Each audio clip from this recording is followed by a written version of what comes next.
Sinon il ronge le bois. C'est bon, vous pouvez venir dans la prairie. Ils reviennent.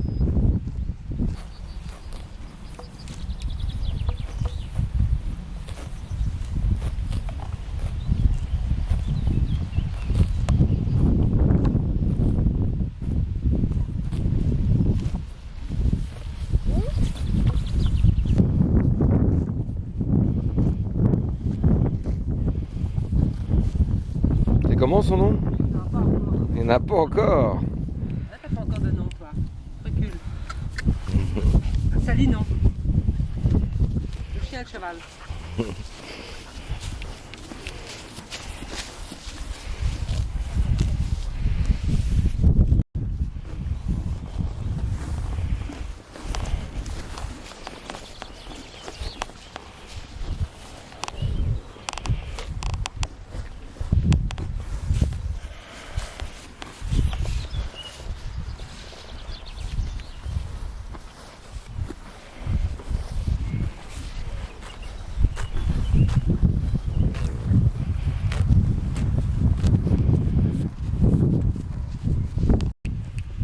Voir après, mon vieux. Voilà, voilà, voilà. Reste là 2 secondes.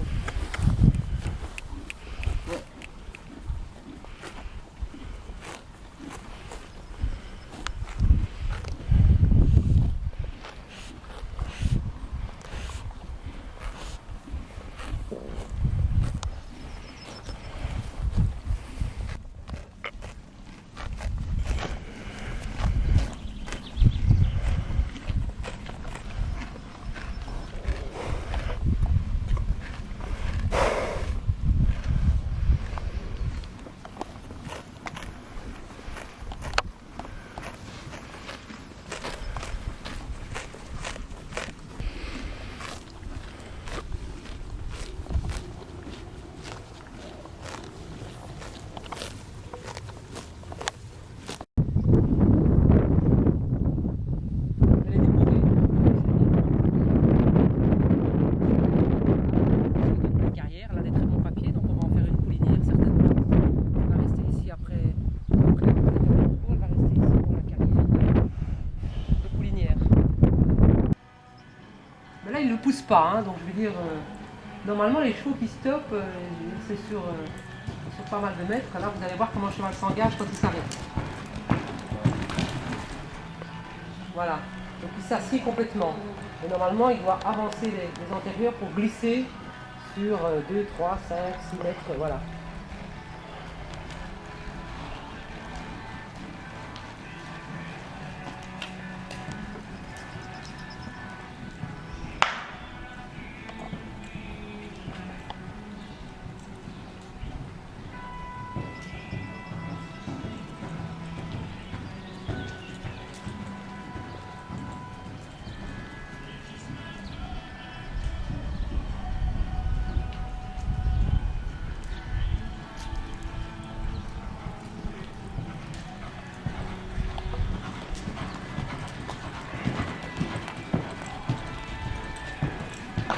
Isabelle, vous me disiez que donc il y a toutes les différences avec l'équitation classique. Vous pouvez m'en reparler? Vous me l'avez dit off.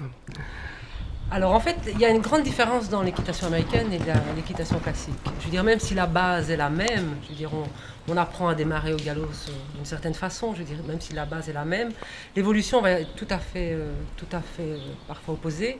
À l'inverse de l'équitation classique, ici on monte les rênes longues, on va avoir les jambes qui vont naturellement être beaucoup plus flottantes et beaucoup moins en contact avec le cheval, même si on a des éperons, je veux dire, on a toujours un espace entre la selle et les jambes et le cheval pour que ce soit libre, pour que le cheval apprenne à sentir votre jambe. Donc on ne reste jamais en contact avec le cheval. Et c'est une équitation qui va être beaucoup plus basée sur l'équilibre, sur l'assiette, sur l'équilibre du cavalier, l'équilibre du cheval. Donc les transitions d'allure d'un petit galop au grand galop, ça va se faire juste par la position du cavalier qui va changer, qui va se mettre un peu plus en avant, un peu plus en arrière, et le cheval ressent ça. Donc on est le moins possible en contact avec la bouche du cheval. à l'inverse d'une équitation classique. Alors tout à l'heure vous avez voulu nous montrer le stop, là, Oui. ça correspond à quoi dans les exercices? Alors le stop, c'est une des figures que l'on fait en reining. Alors le reining, c'est une épreuve, c'est l'épreuve dans laquelle nous en tout cas on travaille. C'est l'épreuve pour laquelle on élève des chevaux, donc ils sont normalement destinés à faire ce qu'on appelle du reining.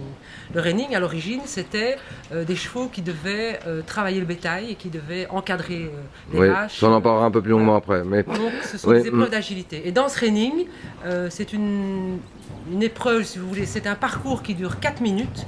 Et sur ces 4 minutes, il y a des figures imposées. Alors dans les figures imposées, il y a ce qu'on appelle les spins, qui sont des pirouettes sur les postérieurs. Il y a les rollbacks, qui sont des demi-tours. Il y a des changements de pied, il y a des transitions d'allure, et il y a le stop. Et le stop, en fait, c'est une montée au galop sur la ligne droite.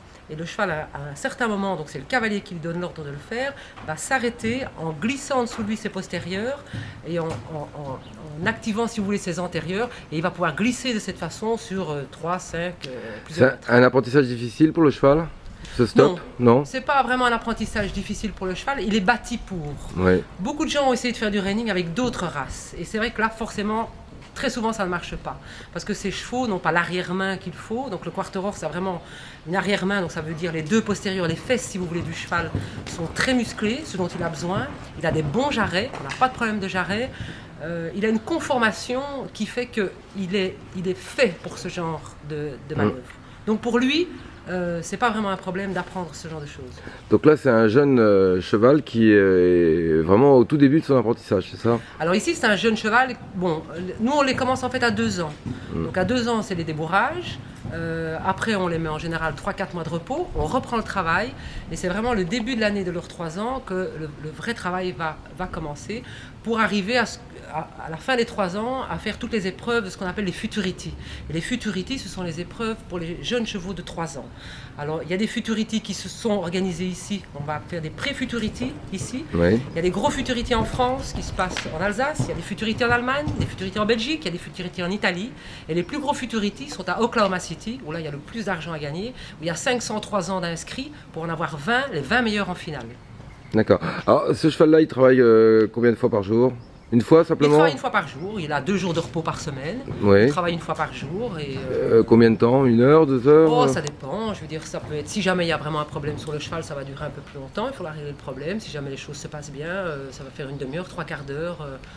Voilà. Et cet apprentissage va durer combien de temps en tout? Ben, l'apprentissage, il continue. Et puis de toute façon, après ces 3 ans, le cheval va faire les concours de 4 ans. Voilà. Ouais. Donc il rentre dans un sa période cycle de nouveau. travail. Voilà, d'accord.